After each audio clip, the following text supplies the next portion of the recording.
السلام عليكم ورحمة الله وبركاته. كيف حالكم طيبين؟ قبل كل شيء أفلح من ذكر الله وصلى على نبينا محمد عليه أفضل الصلاة وأتم التسليم. اذكروا الله وصلوا على صاحب الوجه الأنور والجبين الأزهر نبينا محمد عليه أفضل الصلاة وأتم التسليم. وبعد، وقصتنا لهذا اليوم عن الجن، عن العالم الآخر. الجن، أعوذ بكلمات الله التامات من شر ما خلق. وحدثت هذه القصة قبل 11 سنة من الآن، أو بمعنى أصح بدأت أحداث هذه القصة قبل 11 سنة من الآن، ولا تزال مستمرة مع من ينقل لي هذه القصة إلى يومنا هذا، أو حتى إلى اللحظة هذه. صاحب هذه القصة يعاني من الجن والسحر، أسأل الله له الشفاء، وادعوا له بالشفاء يا جماعة الخير. واللي عنده يعني دعوة طيبة يكتب في التعليقات دعاء لهذا الرجل أو هذا الشخص. الرجل هذا يقول: قبل 11 سنة من الآن حياتي كانت مستقرة، ولم أكن أعاني من الجن والمس والسحر والشياطين، عافانا الله وإياكم من هذه الأمور كلها. والقصة حدثت في جنوب المملكة العربية السعودية، وأعتذر أنا شخصيا عن ذكر اسم المنطقة، لأن الرجل طبعا أنا استأذنته برواية القصة، لكن قلت له اسم المنطقة ماني ذاكرها. قال لك هذا، أعطاني ضوء الأخضر طبعا. والرجل لما كلمني عن وضعه ذا قلت له أنا أعتذر منك، أنا إذا في مجال الرقية أعتذر منك، أعتذر عن الرقية نهائيا. تبغى أروي لك القصة وأقول لك الله يشفيك وشوف لك راقي شرعي، هذه ممكن، لكن أما أني أنا أقول لك أرقيك، لا. لأن يا جماعة الخير أنا شخصيا حدثت معي أحداث مع الجن بخصوص الرقية الشرعية، من بعدها بطلت أو قفلت هذا الباب. رقيت امرأة مسحورة، والله العظيم يا جماعة الخير 3 حوادث صارت لي في أقل من شهر، ما كملت شهر، 3 حوادث. وكلمت راقي شرعي قال لي وقف، الرقية الشرعية يبغالها واحد قوي جدا جدا جدا، لأن هذا واضح أن الامرأة المسحورة هذه اللي فيها يبغون ينتقمون منك، فوقف. فمن بعد هذه الأحداث اللي صارت لي صرت أكتفي برقية نفسي بنفسي ولا أرقي أي شخص. وأبدأ معكم هذه القصة. الرجل هذا يقول قبل 11 سنة من الآن أنا تزوجت امرأة، ولكن للأسف أهلها وضعوا لي سحر تفريق. أنا استغرب صراحة، كيف سحر تفريق؟ أجل ليش يزوجونك؟ يقول طمعانين بفلوسي، طبعا حسب اللي ينقل لي الكلام هذا أو ينقل لي الصورة. يقول أنا دعست على سحر، كان موضوع أمام طريقي عند البيت حق أهل زوجتي، على أنه الله يكرمكم نفايات أو شيء من هذا القبيل، وهي مهي نفايات. يقول كان موضوع سحر ودست برجلي. يقول لما دست برجلي بدأت الأحداث، صرت سبحان الله أحس برجليني مثل الجمر ومثل النار تغلي. وأحيانا يقول أمشي بالسوق الحالي، ولما أمشي أحس زي الإبر تضرب في راسي، شوية إلا شيء يغلي في راسي مثل النار. طبعا هذا تأثير السحر. يقول أنا في يوم من الأيام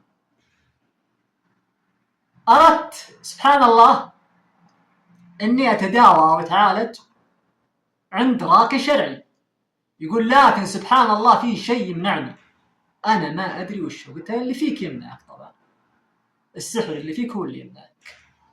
يقول وأحاول أروح للراقي الشرعي وأمتنع.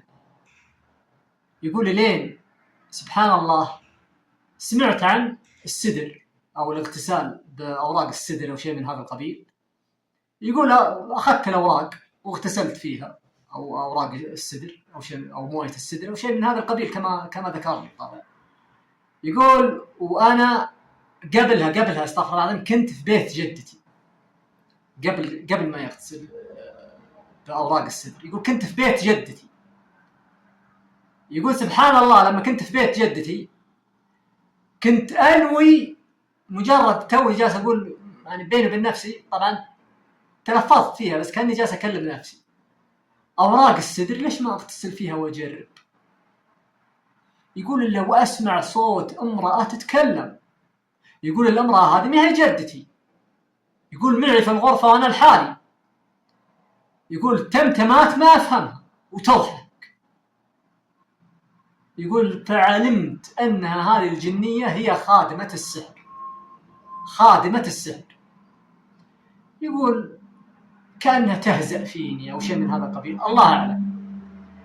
يقول لما انا بيت النيه وعزمت واقبلت ونفذت، يقول اخذت مياه اوراق السدر ورحت البيت، بيتي شقتي طبعا، طلعت من بيت جدتي واغتسلت. يقول لما اغتسلت، يقول خلصت اغتسال واخذت المنشفه وجلست اتنشف، يقول لو اسمع صوت الجنيه نفسها معي في الحمام تتنتم بكلمات لا اعلم لها يعني اي لغه، يقول غير مفهومه وغير معلومه، وتضحك ضحكات مرعبه وفيها استهزاء. يقول لا اعلم ما مدى اللي هو الامر هذا وايش تبغى توصل له من خلال هذا الامر. المهم يقول انا ما اعرت بال هذا الامر ولا اعرت اهتمام. يقول الان تطورت المساله معي من خلال هذه السنوات والاحداث، يقول لدرجه اني ما عاد اقدر اقرب زوجتي. يقول وانا الان اعاني وعندي طفلتين، وايضا الطفلتين تعاني، اعمارهم ما بين 7 إلى 8 سنوات طبعا الطفلتين. يقول يعانون، قلت يعانون ايضا من السحر؟ قال نعم. يقول وبيتي الان مسكون بالجن والعالم الاخر بسبب هذا السحر.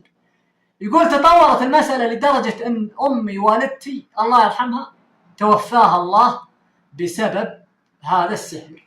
قلت له يعني السحر معمول لكم كلكم؟ قال والله تاثرنا كلنا، اكثرنا تاثر عليه هذا الامر. يقول انا فكرت اني اطلق زوجتي، فانا والله نصحته وقلت له لا تترك زوجتك، هذا بيتك لا تهدم.